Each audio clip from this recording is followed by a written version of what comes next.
afraid that you might, influence people who are on the fence? I think you lose all credibility. I do. I mean, my bond with my audience has always been I don't pull a punch. Somebody once said to me, what you guys in the liberal side of it don't get about Donald Trump is we don't like him either.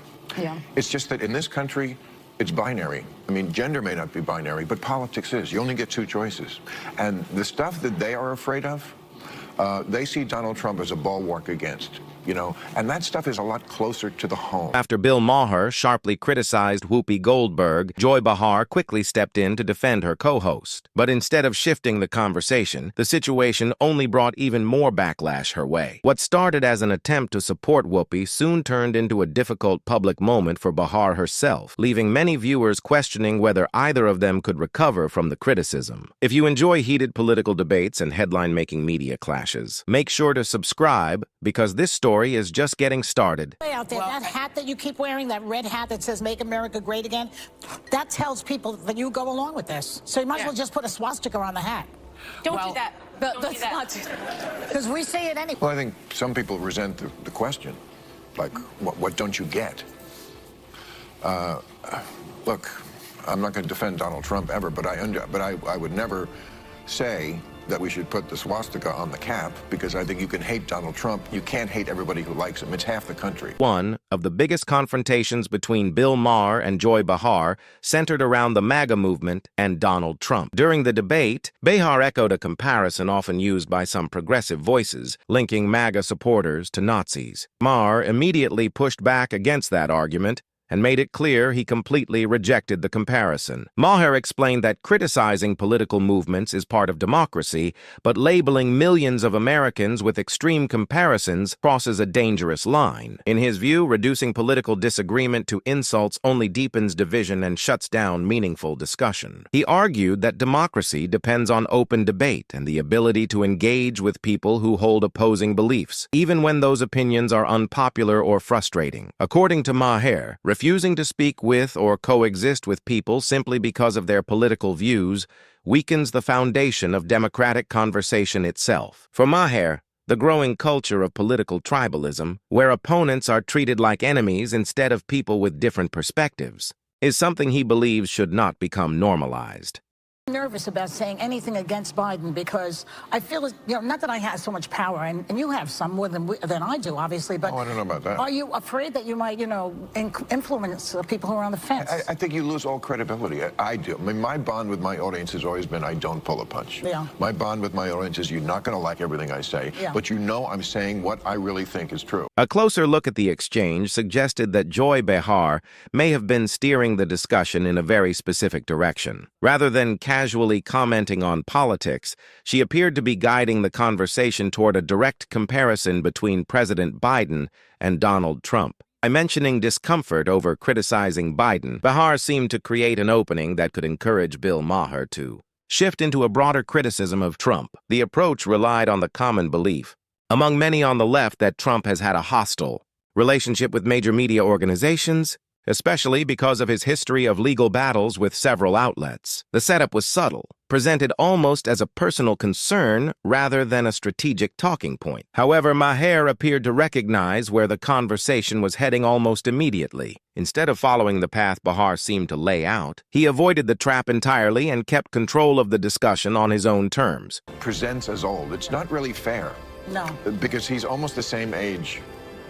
Trump is almost the same age as him. I know. But Trump doesn't present that way. You look at somebody right away, you can kind of just sum them up. I mean, we are not young, but we don't present as old. Yeah. Biden does. I saw him yesterday making that speech. Yeah. I mean, I'm sorry, he's cadaver-like. But his brain is good. He's still great.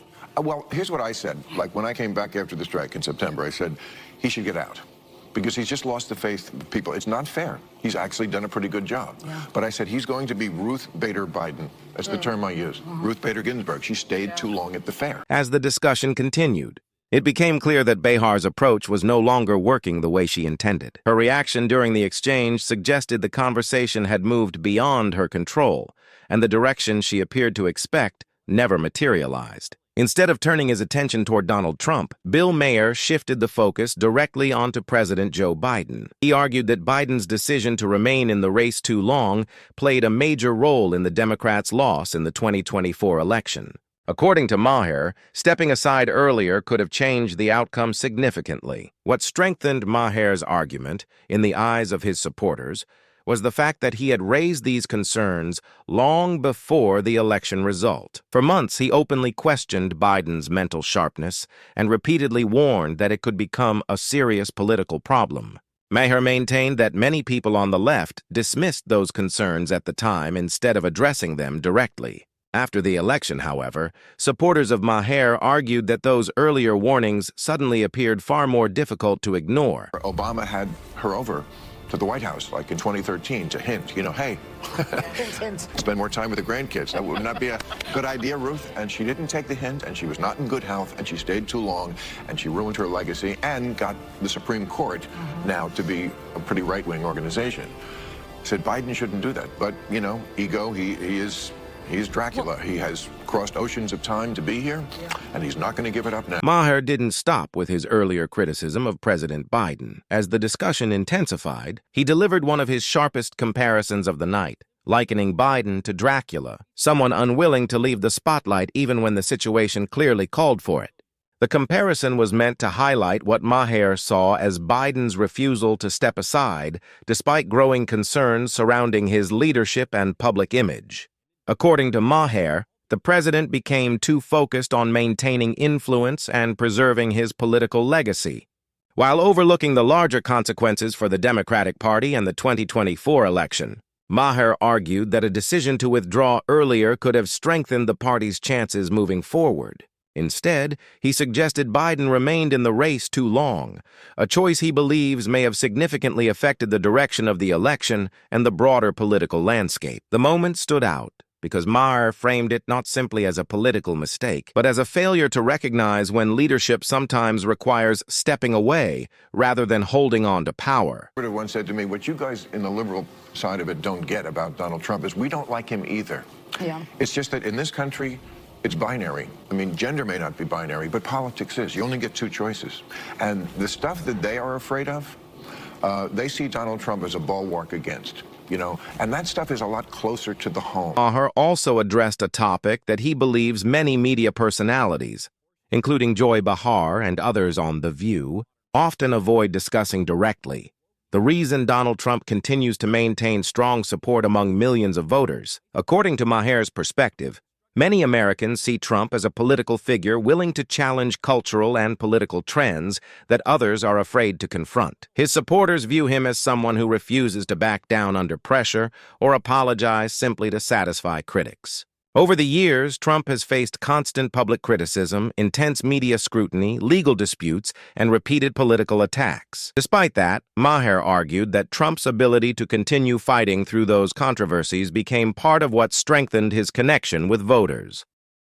My kid is coming home from school, and they're not allowed to tell me if they're transitioning. The school is going to take the side of the kid over the parent. Stuff like that.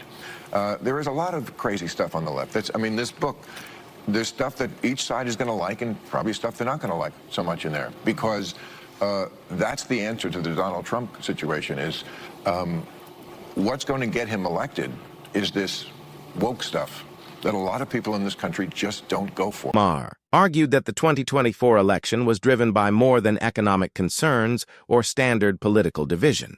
In his view, a major factor behind Trump's victory was a growing cultural backlash that had been building for years. Many voters became increasingly focused on debates involving gender identity policies in schools, especially issues connected to minors and parental involvement. Concerns about transgender athletes competing in women's sports also became a major topic, with some Americans questioning how those policies affected fairness in competition. At the same time, public arguments over bathrooms, private spaces, and broader identity-related policies continued dominating national discussion. Maher suggested that these issues were not limited to political activists or online debates. Instead, they became common conversations among ordinary families across different backgrounds and communities.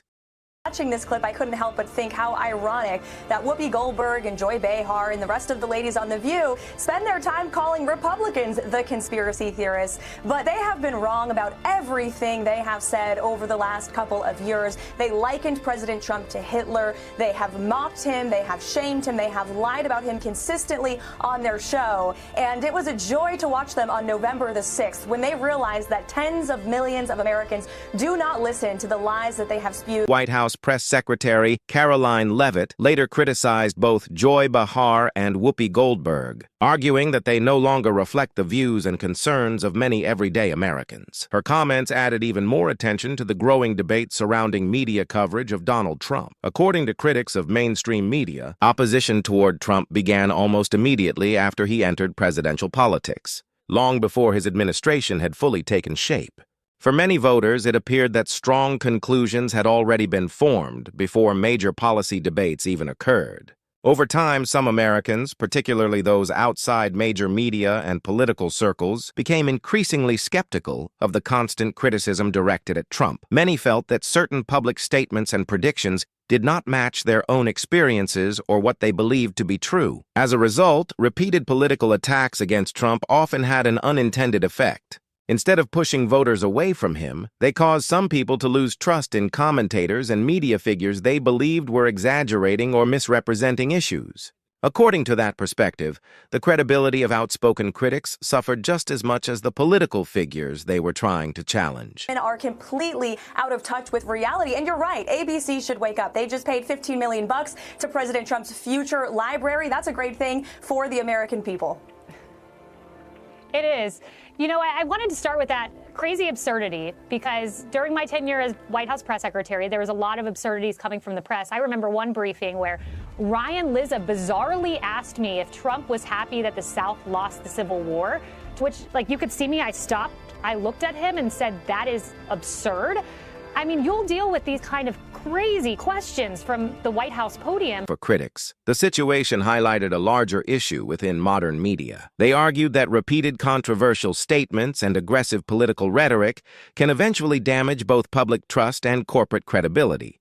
In addition to reputational harm, legal consequences can also become a serious concern for major news organizations. Despite the settlement and the attention surrounding it, some observers believe figures on The View continued using the same confrontational style that sparked criticism in the first place. To those critics, the controversy became another example of how political commentary can create lasting fallout far beyond a single television segment. 100 arrests ICE has made so far since President Trump came back into office. Can you just tell us the numbers? How many have a criminal record versus those who are just in the country illegally? All of them, because they illegally broke our nation's laws and therefore they are criminals as far as this administration goes. I know the last administration didn't see it that way, so it's a big culture shift in our nation to view someone who breaks our immigration laws as a criminal, but that's exactly what they are. Debate quickly turned against Joy Behar after Bill Maher refused to follow the expected anti-Trump narrative. Instead, he openly criticized President Biden and challenged media groupthink.